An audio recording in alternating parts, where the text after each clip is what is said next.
Nosso bem-vindo a você que veio aprender sobre Deus. Nossa igreja te espera para repetir outra vez. Louvado seja Deus, meus irmãos, por mais este dia em que nós podemos estar aqui na nossa escola bíblica dominical online, onde nós podemos compartilhar um pouco, aquilo que a lição de número 13 ela quer nos ensinar.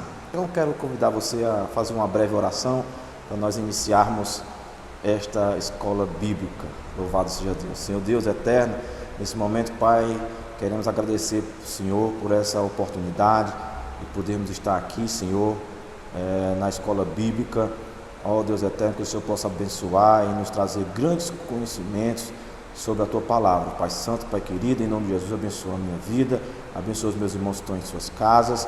Faz maravilhas, ó Deus, em nome de Jesus nós te pedimos, te agradecemos, ó Deus, por todas essas bênçãos, em nome de Jesus. Amém e graças a Deus. Queridos irmãos, nós estamos já na última lição desse trimestre, que fomos abençoados com um ensino maravilhoso. Vimos sobre, a revista tratava sobre o verdadeiro pentecostalismo, e essas lições que foram ministradas ao longo desse período, nós vimos sobre a pessoa do Espírito Santo, nós vimos a atuação do Espírito Santo no plano da redenção, o batismo com o Espírito Santo, a atualidade dos dons espirituais, o fruto do Espírito e o eu crucificado. Então foram ensinos que quem pôde estar com a sua revista e estudar, pôde ser grandemente abençoado. Foram 12 lições, e hoje nós vamos ver sobre voltado os olhos para a bendita esperança. É a lição de número 13, é o tema da lição, voltados os olhos para a bendita esperança. O textual diz: aguardando a bem-aventurada esperança e o aparecimento da glória do grande Deus e nosso Senhor Jesus Cristo, que está em Tito, capítulo 2, versículo de número 13. Glória a Deus. Meus irmãos, nós que cremos no Senhor, também cremos na sua vinda. Jesus está voltando. Isto é uma mensagem que faz parte da nossa doutrina, do nosso conhecimento bíblico, e que nós depositamos plena confiança no cumprimento desta promessa. Amém, meus irmãos? O texto, na verdade prática, vai dizer: a nossa esperança é algo vivido e real. Não se baseia em utopia nem em imaginação humana, mas em fatos relevantes na palavra de Deus e confirmados pela história. Glória a Deus. A leitura bíblica em classe está em Atos, capítulo 1, versículos 6 ao 11. Peço que os irmãos abram sua Bíblia, sua revista em casa, para juntos fazermos esta leitura em nome de Jesus. Vamos lá? Diz assim o versículo de número 6. Aqueles, pois, que se haviam reunido, perguntaram-lhe, dizendo: Senhor, restaurarás tu nesse tempo o reino a Israel?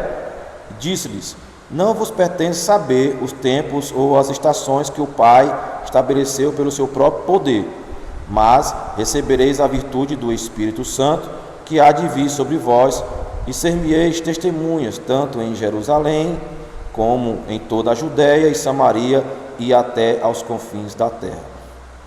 E quando dizia isto, vendo eles, foi elevado às alturas, e uma nuvem o recebeu, ocultando a seus olhos.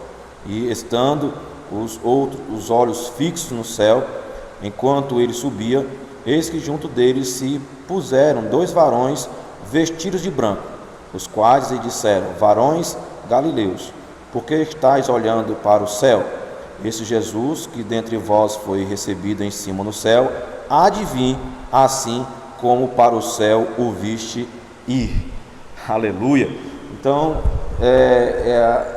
a leitura bíblica em classe já traz assim um panorama deste evento que aconteceu ainda no início da igreja, ali em Atos dos Apóstolos, onde os discípulos que sempre estavam lado a lado com o mestre puderam ter essa promessa que Jesus foi, mas assim como o viste ir, eles também podiam esperar que Jesus voltaria para buscar a sua igreja. Louvado seja o nome do Senhor. Então vamos para a lição, vamos agora para a introdução, que diz assim: a expressão bendita esperança se refere à segunda vinda de Cristo, que é a esperança da igreja desde que Jesus retornou ao céu.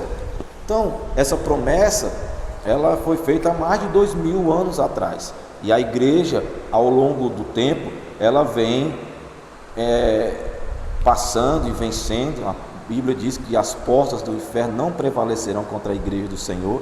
Então a igreja ela vem vencendo, superando as perseguições, as dificuldades, e ela vai colocar a sua confiança na vinda do Senhor Jesus, porque alguns outros eventos no meio dessa caminhada lhe dão a condição de continuar esperando. E nós vamos ver na lição o que é que a igreja observa e que lhe faz confiar que essa promessa será cumprida. Louvado seja Deus. Então, é uma bendita esperança, né? Nós esperamos Jesus voltar. A igreja, ela não perdeu essa esperança.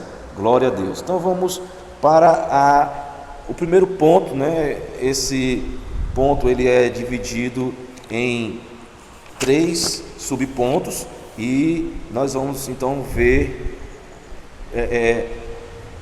como o Senhor voltará, né? ou como essa promessa ela se consolida. Então, a breve o Senhor virá, é o primeiro ponto. A vinda de Jesus é tão certa quanto a sucessão dos dias e das noites, e disso não temos a menor dúvida. Esse dia está próximo, e os sinais que precederão a vinda de Cristo já estão presentes, né? Nós vamos estar nos aprofundando um pouco mais, né? Pois o Senhor, Ele sempre vai nos trazer a sua bendita orientação. Quando nós vemos lá em Mateus capítulo 24, verso 44, diz: Jesus manda os discípulos estarem alerta. Ele diz: portanto, ficai igualmente a vós alertas, pois o Filho do Homem virá no momento em que menos esperais. Então, essa vinda, ela será repentina, mas não deve pegar o cristão desapercebido, pois ele está em constante vigilância, ou seja, ele está dia após dia esperando a vinda do Senhor. Por isso, o primeiro subponto fala sobre este aspecto, a vinda de Cristo. A segunda vinda de Cristo é uma verdade ensinada na Bíblia inteira, com abundância de detalhes nos evangelhos e nas epístolas. Todos os ramos do cristianismo concordam que Jesus um dia voltará. Não tem todas as denominações, todos os ministérios, como você queira identificar ou citar, eles têm uma concordância que Jesus voltará. Não tem uma denominação, não tem uma igreja cristã que não confirme isso. Há algumas divergências do tempo. Alguns acham que vão vir antes da tribulação, outros acham que vão vir durante a grande tribulação, outros acham que vão vir pós grande tribulação. Isso são só pequenas divergências, mas de fato todos confiam que Jesus voltará, né? Marcos capítulo 13, verso 32 diz: todavia, a respeito daquele dia ou hora ninguém sabe, nem os anjos do céu, nem o Filho do Homem, senão apenas o Pai. Somente Deus sabe o dia. Nós vemos durante muito tempo os homens, os estudiosos, muitos deles grandes pensadores, cientistas, os grandes teólogos, querendo muitas vezes afirmar a data que Jesus está voltando, né? E isso trouxe grandes problemas para a igreja, para a população que espera, né, a vinda de Jesus, tá certo? Mas esse evento, ele está sempre envolvido nos assuntos, tanto nos evangelhos como nas epístolas, como nós vamos ver lá em 1 Tessalonicenses, capítulo 4, verso 15, diz assim: afirmamos a todos vós, pela palavra do Senhor, que nós, o que estivermos vivos, quando se der o retorno do Senhor, certamente não precederemos os que dormem nele. Glória a Deus. Paulo trazendo uma palavra de conforto à igreja, porque os irmãos estavam vendo as pessoas partindo, esperando Jesus voltar, e Jesus não voltava, e os irmãos vindo a falecer, né? E aí o apóstolo, orientado pelo Espírito Santo, vai levar uma palavra de conforto. Olha, não se preocupe, tanto nós que estivermos vivos, nós, quanto os que estiverem sido tombados nessa terra, eles vão ressuscitar, e nós juntos vamos encontrar com o Senhor. Glória a Deus. Então essa mensagem, ela está viva, e você pode continuar crendo, meu irmão, e esperando na bendita esperança. Inclui-se na expressão segunda vinda o arrebatamento da igreja, né? Está lá em 1 Tessalonicenses 4 e 15. O arrebatamento é um termo estudado, né, dos eventos das últimas coisas, que é o Apocalipse, né? E ele quer dizer tirar com força. É um termo que quer tirar com força, ou seja, nós seremos arrebatados, seremos tirados com força e encontraremos com o Senhor. Isso é algo maravilhoso, um evento que vai trazer um grande espanto para a humanidade, mas nós cremos que isso irá ocorrer. Isso quer dizer que é a vinda do Senhor Jesus em glória. Quando o Senhor Jesus ascendeu ao céu, os varões de branco disseram que ele virá da mesma maneira com que subiu. Varões de branco é uma forma, uma maneira de relatar ou descrever a presença de anjos, né, que estão em certos momentos nas passagens bíblicas, em eventos especiais, e várias vezes Jesus foi alvo da ação de anjos que lhe alimentaram depois da tentação no deserto, né? Novamente aqui em Atos capítulo 1 nós vamos ver essa presença maravilhosa, justamente para comunicar algo aos discípulos, como também comunicou a vinda de Jesus a Maria, a José, né? Então são coisas maravilhosas, presenças maravilhosas, mas cada um faz aquilo ordenado por Deus. Queridos irmãos, então vamos ver agora o segundo subponto, uma promessa de Jesus. Ele prometeu voltar para buscar e nos levar para o céu. Foi o próprio Jesus que estabeleceu esta promessa, quando ele estava com os seus discípulos, aí orientando, dando as últimas instruções. Aí no capítulo 14 de João, ele vai dizer: não permitais que o vosso coração se perturbe, crede em Deus, crede também em mim. Na casa do meu pai há muitas moradas, se não fosse assim, eu vos teria dito a vós. Portanto, vou para preparar-vos lugar, e quando eu for e vos tiver preparado um lugar, virei de novo e vos levarei para mim, a fim de que onde eu estiver, estejais vós também.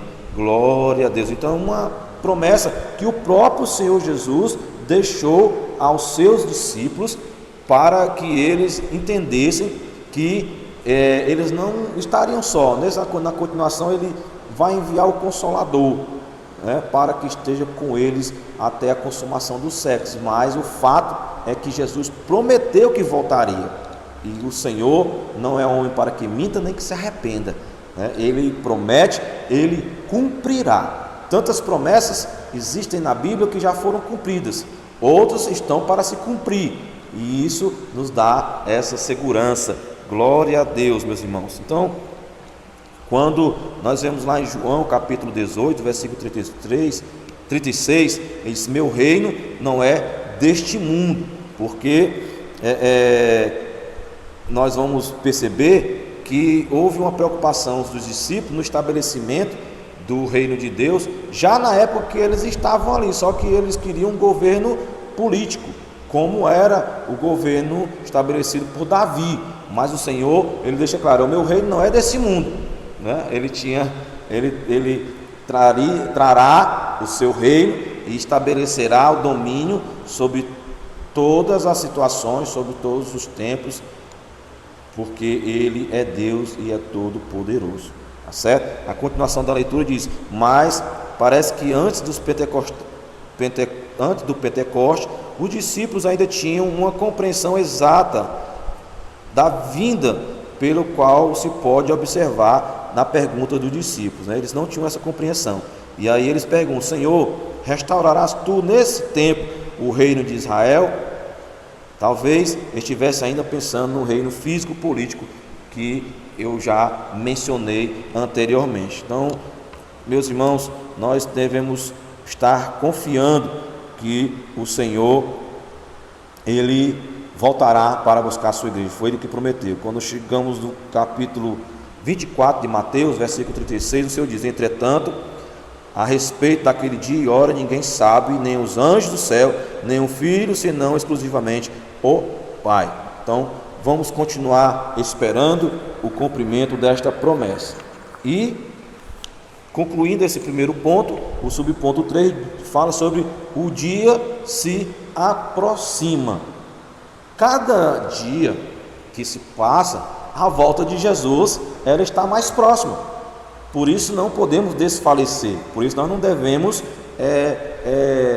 relaxar.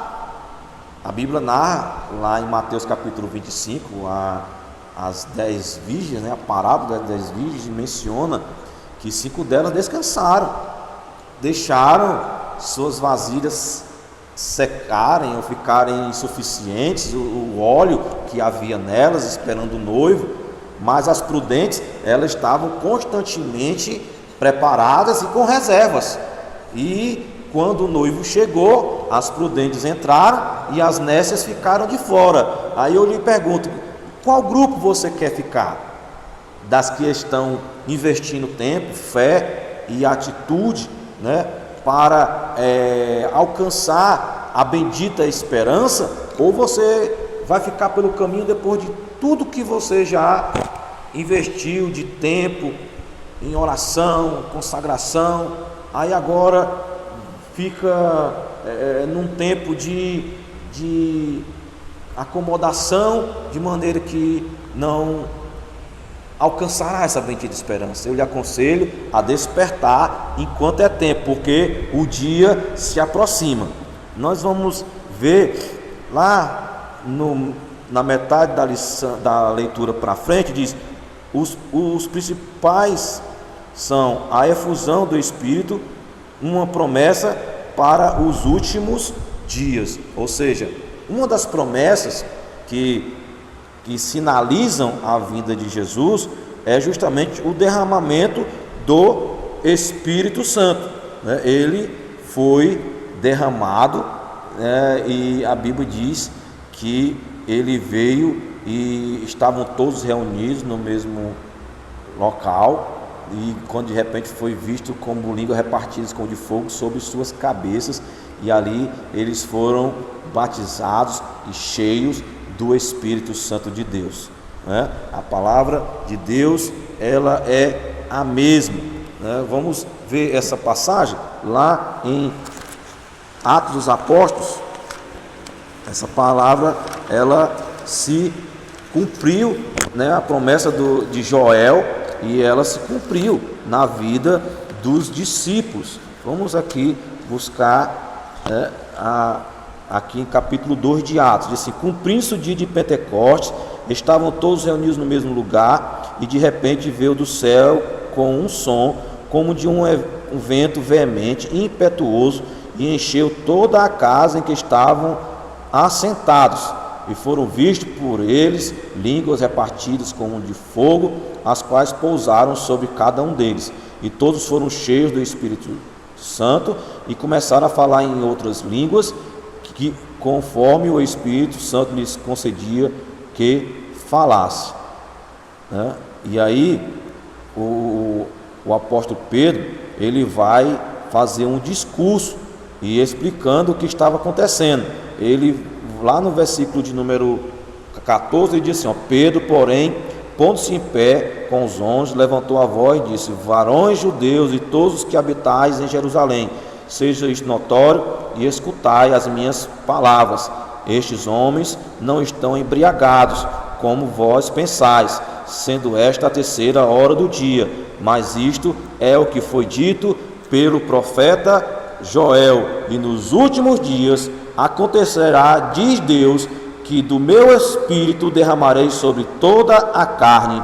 Glória a Deus. Então vemos que o dia se aproxima, pois já esses eventos eles vão demonstrar que o Senhor ele não quis nos enganar dizendo que voltaria, mas os sinais eles mostrariam que o tempo estava sendo abreviado. Outro sinal evidente é a fundação do Estado de Israel. Lucas, capítulo 21, versículo 29 e 31, tem essa palavra. Evangelho de Lucas, capítulo de número 21.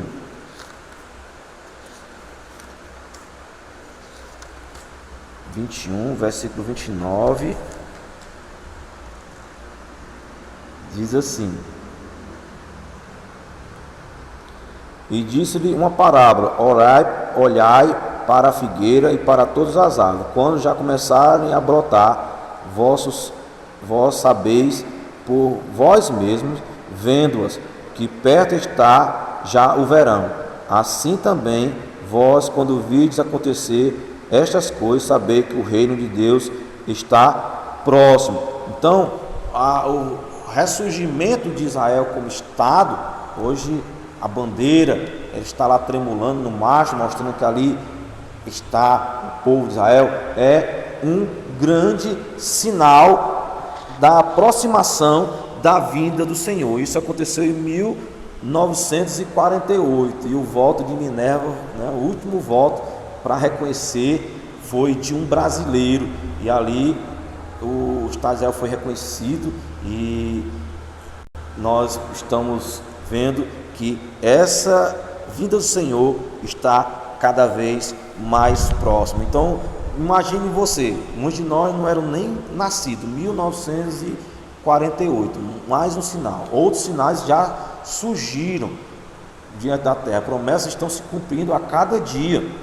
e isso mostra a aproximação do Senhor Jesus. Então nós devemos estar apercebidos, porque essa promessa ela pode ser antiga aos nossos olhos, mas Deus ele não tarda em cumprir as suas promessas, ele vai cumprir. Então cabe-nos estar apercebidos. Então concluímos aqui o primeiro ponto.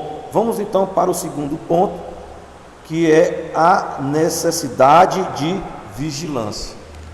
Concorda com o que nós estamos sempre trabalhando entre os irmãos, de estarmos apercebidos. Os sinais estão se cumprindo, e então nós vamos ver que a Bíblia ela nos exorta a estarmos vigilantes. A vigilância se faz necessária porque ninguém sabe o dia da vinda de Jesus. Entendemos como vigilância o ato ou efeito de vigiar, o estado de quem permanece alerta, de quem procede com precaução para não correr risco. Devemos permanecer acordados, atentos, no cuidado de não nos afastarmos de Jesus e aguardar a bendita esperança. Glória a Deus. Queridos irmãos, é uma necessidade, nesse tempo que nós estamos afastados uns dos outros, cada um nas suas casas, se torna primordial que meus irmãos estejam fazendo a sua parte. Nesses dias estivemos falando com nossos jovens e estabelecemos uma leitura diária a partir do Evangelho de Mateus. Todos os dias, 3 capítulos por dia, eles estão colocando ali junto com no grupo dos jovens um devocional, onde eles dizem os textos que leram, os hinos que louvaram. Então é uma maneira de nós continuarmos nos alimentando, nos fortalecendo na palavra do Senhor e podermos manter a nossa comunhão em louvor, em oração com o nosso bendito Senhor. Então isso é um aspecto de vigilância. Você tem que estar vigilando, orai sem cessar. É uma das ferramentas que nós devemos sempre estar cultivando, orar sempre. Ou seja, não existe um dia que não possa ser abdicado à oração. Todos os dias deve haver oração na sua vida. Você deve estar orando, assim como todos os dias você deve estar se alimentando da palavra de Deus, como todo dia você deve estar adorando a Deus. Então, o primeiro subponto do ponto 2 diz uma exortação à vigilância. O Senhor Jesus nos exorta com muita ênfase sobre a necessidade da vigilância. Ele vai falar em Mateus 24:44, vigiai, pois, porque não sabeis a que hora há de vir o vosso Senhor. Queridos irmãos, se nós soubéssemos que dia o Senhor Jesus voltaria, acredito que o meu entendimento, e não só o meu, mas de muitos, é que nós relaxaríamos, pois nós somos, na sua maioria, pessoas que elencam prioridades e, de repente, se nós soubéssemos que o Senhor viria em 2030, de repente, nós iríamos estar aproveitando de outras maneiras, muitas vezes, e que seriam formas indecorosas, formas que não agradariam ao Senhor muitas vezes, mas por saber que só 2030 seria a data, 2029 nós de repente nos reconciliaríamos, nós voltaríamos para a igreja, confessaríamos nossos pecados, mas não é bem assim, porque na realidade tem que ser algo verdadeiro, uma decisão que está dentro de você, que você não vai negociar, que você não vai abdicar dessa decisão. Eu lembro-me quando eu aceitei a Jesus, era um período de carnaval, era bastante jovem, eu tinha em torno dos 20 anos de idade, e naquela ocasião eu voltei para casa imaginando, será que eu consigo suportar 5 anos na igreja? Será que eu consigo sustentar essa decisão por 5 anos?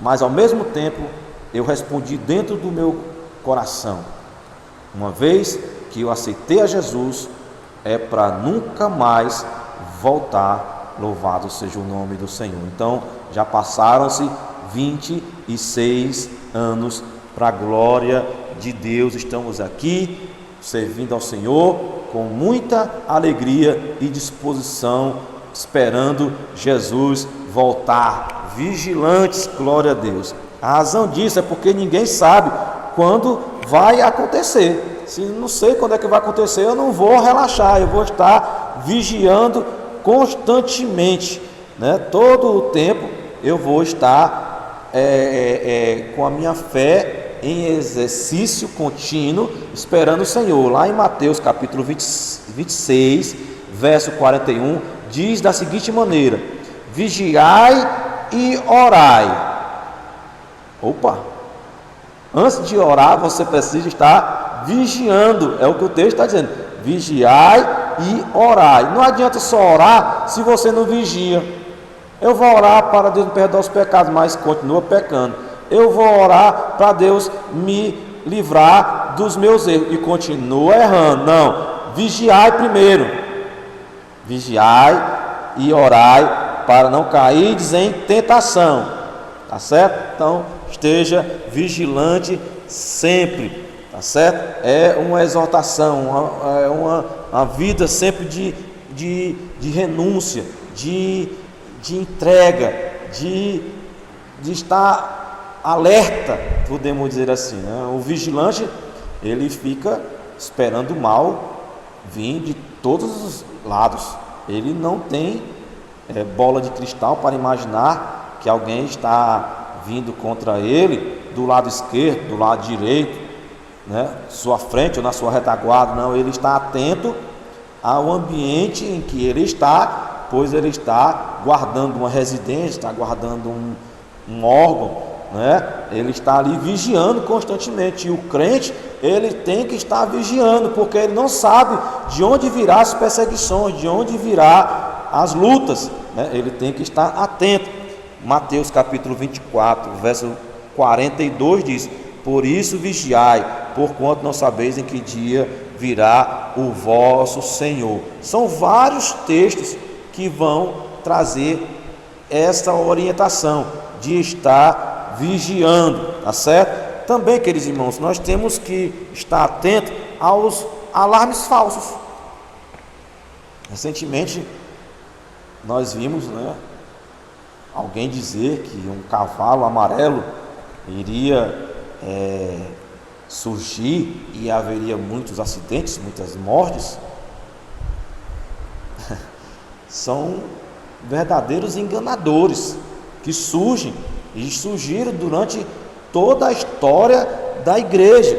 Nós separamos aqui pelo menos três momentos da história da humanidade pós início da igreja, que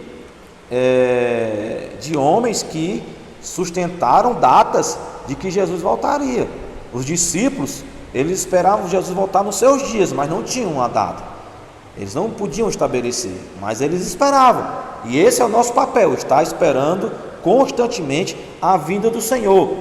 Diz a história que um italiano, Joaquim de Friori, datou a vinda de Jesus entre 1200 e 1260 depois de Cristo. Então, Jesus não voltou, e aí os seus discípulos remarcaram outra data entre 1290 e 1335, e Jesus não voltou.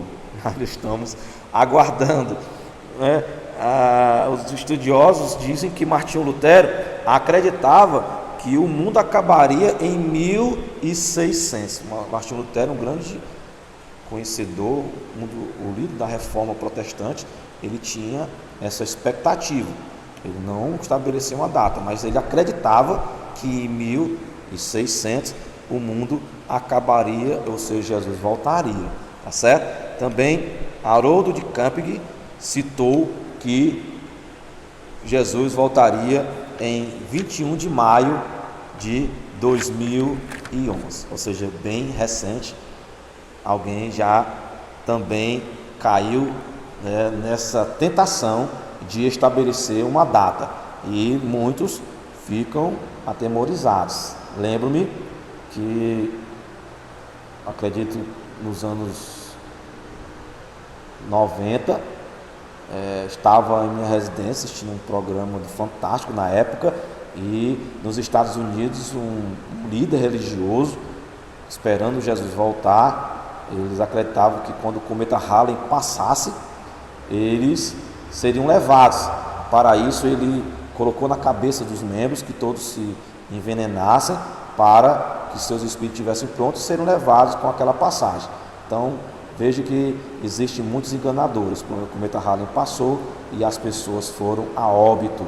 Então, isso é muito perigoso. Nós temos que estar alerta com os falsos líderes de seus grupos religiosos, arriscaram-se em marcar a data da segunda vinda de Cristo. Então não devemos ficar presos a essas datas. Se nem Jesus sabe, se nem os anjos sabem, só Deus sabe. Então, por que eu vou querer, de repente, estar acreditando em um homem natural que não sabe nem o dia dele mesmo morrer?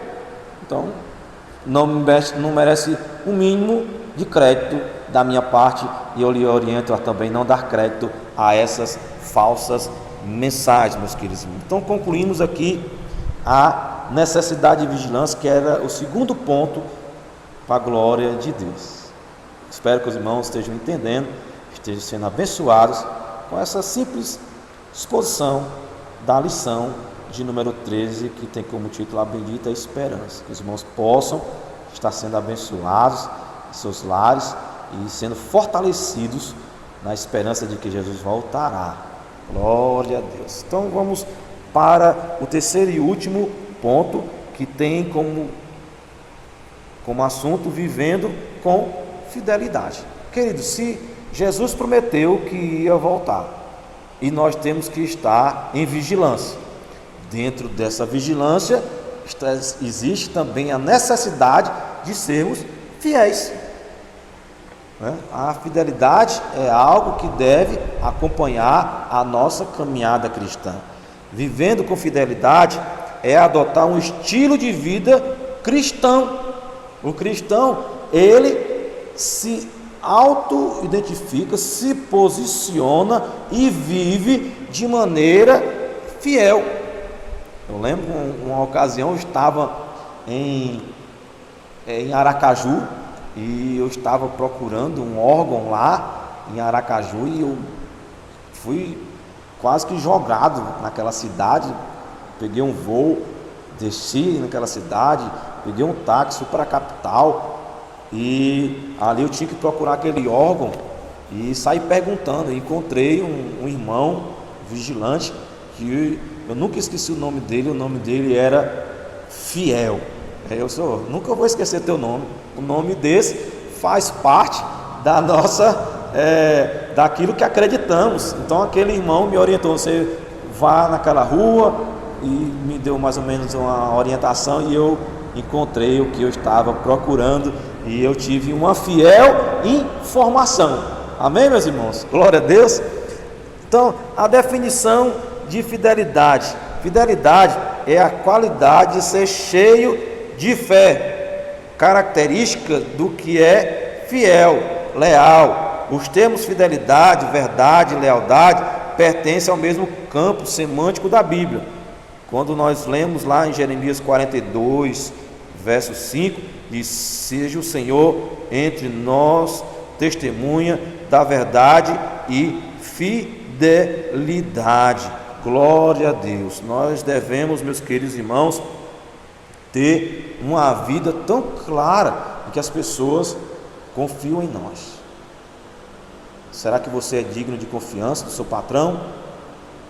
Será que você é digno de confiança, jovem, dos seus pais? Isso é algo que você deve cultivar, porque faz parte da essência da vida cristã, a fidelidade. Louvado seja o nome do Senhor. É por isso que em Tito capítulo 2, verso 9, nós pegamos a parte A do versículo 9 e a B do versículo 10, que diz assim: instrui os escravos a submeterem tudo a seus senhores, a demonstrarem que são completamente dignos de confiança. É muito importante essa confiança, ela ser exercitada.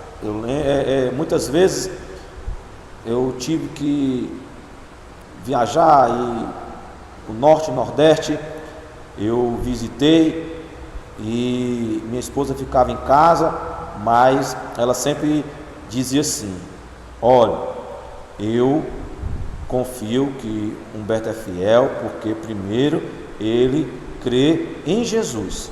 Então, por crer em Jesus, ele vai ser fiel a mim como esposa. Então, essa fidelidade, ela deve ser cultivada, e você deve transmitir deve passar isso para o seu patrão, para seu papai, para sua mamãe, como filho, né? E o pai passar para o filho também. Como é prazeroso, eu lembro quando estava com meu pai e a presença dele trazia segurança. Eu sabia que podia acontecer qualquer coisa, mas ele não me deixaria desamparado, ele ia me ajudar em qualquer circunstância. Isso mostra a confiança que eu tinha na pessoa dele, assim como da minha mãe. Então, essa relação de confiança, ela é uma expressão da fidelidade que faz parte do estilo de vida cristão, como lemos aqui na introdução. Fidelidade é uma demonstração de fé, lealdade, respeito, constância nos compromissos assumidos.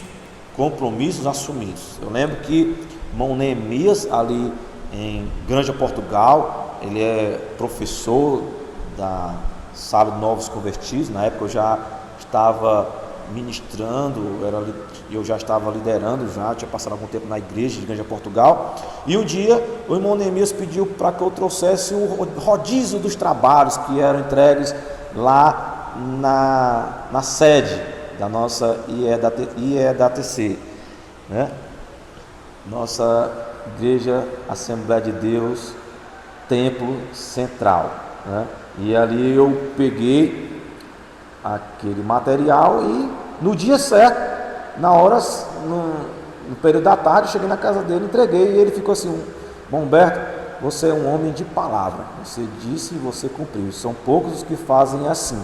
Então esse testemunho, ele serve como a vida de fidelidade que nós devemos cultivar. E essa fidelidade, ela é também encontrada no segundo subponto do ponto 3, que diz a fidelidade de Deus. Você crê que Deus ele é fiel? Ele é fiel. Amém? A verdade é um dos atributos morais de Deus, do qual reflete outras perfeições divinas. Então, faz parte. Quando fala de atributo moral, é algo que pertence a Deus, né? Ele dividiu conosco essa fidelidade, né? Também está para ser vivido por nós, mas isso parte do Senhor. Quando ele é crucificado lá na cruz do Calvário, ele demonstra amor, justiça, né? E fidelidade, porque tudo isso estava envolvido. Então, quando nós olharmos para Deus, não podemos olhar somente porque ele é amor, não, mas ele também é justiça, e todos esses atributos estão com o Senhor, e ele usará para julgar a cada um de nós. Então não devemos nos amparar só no amor, nós devemos estar atentos, porque Deus ele é justo. Glória a Deus por isso, né? Então, quando nós vamos ver sobre essa fidelidade, lá em 1 Coríntios capítulo 1, verso 9, diz assim: Deus é fiel. Ele é fiel. Se ele te prometeu algo, pode esperar. Se ele prometeu que voltará, ele vai voltar. Lá em 2 Tessalonicenses capítulo 3, verso 3 diz: entretanto, o Senhor é fiel. Glória a Deus. Que Deus então possa estar, meus irmãos, lhe abençoando cada vez mais, porque o nosso Deus, ele é fiel. Terceiro subponto fala a fidelidade como virtude cristã. Os atributos morais de Deus são aqueles cujas ressonâncias e reflexos são vistas nas criaturas humanas. A fidelidade é uma virtude cristã proveniente do Espírito na vida do crente. Ou seja, quando nós vemos lá Gálatas 5:22, nós vamos ver o fruto do Espírito. E o fruto do Espírito, ele vai justamente nos levar a entender que foi colocada em nós, através do Espírito Santo, esta fidelidade. Diz assim a palavra do Senhor: entretanto, o fruto do Espírito é amor, alegria, paz. Aí lá no final do versículo diz fidelidade. Então, queridos irmãos, você que tem o Espírito de Deus na sua vida, você tem que desenvolver esse fruto do Espírito, né? Que na realidade é como se fosse um gomo, é um único fruto, está no singular, mas vários gomos, e dentre esses gomos tem a fidelidade. Você não pode dizer de repente que você tem amor e você não é fiel. Você tem que ter amor e fidelidade. Você tem que ter alegria, né? A alegria não significa não estar muitas vezes atrelado com o estado de humor, mas aquela alegria que contagia, que onde você está, as pessoas veem que você é uma pessoa equilibrada, abençoada em nome de Jesus. Amém, meus irmãos? Então, os tempos e as estações. Jesus, respondendo à pergunta dos discípulos, ampliando o horizonte desse reino, diz: não vos pertence saber os tempos e as estações. Ou seja, os discípulos não precisavam estar preocupados com o tempo final da vinda de Jesus, que mostraria a vinda de Jesus, os tempos e as estações. Essa resposta foi dupla. Tempos, no grego, mensagem, nessa passagem, é o crono, e significa um longo período, ou seja, se viu que foi além da existência deles no panorama terreno, né? Havia um espaço de tempo para a pregação do Evangelho entre a descida do Espírito Santo e a vinda de Cristo. Estações, nesse verso, é kairos, que significa ocasião, e se refere aos eventos críticos que devem acompanhar o estabelecimento do reino. Tempos e estações são prerrogativas de Deus. Então, os tempos e as ocasiões pertencem a Deus. Então, nós devemos apenas manter a nossa vida de fidelidade, aguardando a vinda gloriosa do Senhor Jesus. Tá certo, meus irmãos? Concluindo, diz: viver com fidelidade é ser fiel e leal a Deus durante toda a vida. Tá certo? É viver fiel a Deus durante toda a sua vida, não só uma parte da sua vida, todo momento, inclusive, principalmente nesse momento que nós estamos isolados, você permanecer fiel. A fidelidade ao Senhor Jesus é uma das condições para herdar o reino dos céus. O Senhor Jesus falou com reiteradas vezes sobre a sua vinda. Ao ascender ao céu, 2 anjos reafirmaram esta promessa: esse Jesus que dentre vós foi recebido em cima no céu, há de vir, assim como para o céu vistes. A volta de Jesus para nós, para nos levar ao céu, é a esperança da igreja. Louvado seja o nome do Senhor. Então, queridos irmãos, queremos agradecer a Deus por essa oportunidade de poder estar neste momento trazendo esta palavra para meus irmãos. Que Deus possa abençoar a sua vida poderosamente, que você possa ter aprendido algo nessa noite. Amém? Deus te abençoe. Então vamos orar ao Senhor, concluindo esse momento, e esperemos as próximas lições já do novo trimestre que se iniciará. Pai bendito, Pai querido, nós estamos, ó Deus, aqui certo que o Senhor voltará, e nós estamos vigilantes, apercebidos do que o Senhor há de fazer, e eu creio que será algo maravilhoso. Abençoa poderosamente a vida de cada um de nós, nos sustenta com a destra da tua justiça, que nós possamos nos encontrar vigilantes e sendo fiéis em tudo, pois, ó Deus, o fiel verá a glória de Deus. Então, Senhor Deus eterno, muito obrigado por tudo. Nós te oramos e te agradecemos para todo sempre, no nome de Jesus. Que a graça do Senhor Jesus, o amor de Deus nosso Pai, a comunhão e as consolações do Espírito Santo de Deus repouse sobre todo o povo de Deus, desde agora e para todo sempre. E você, na sua casa, diga amém. Deus te abençoe em nome de Jesus.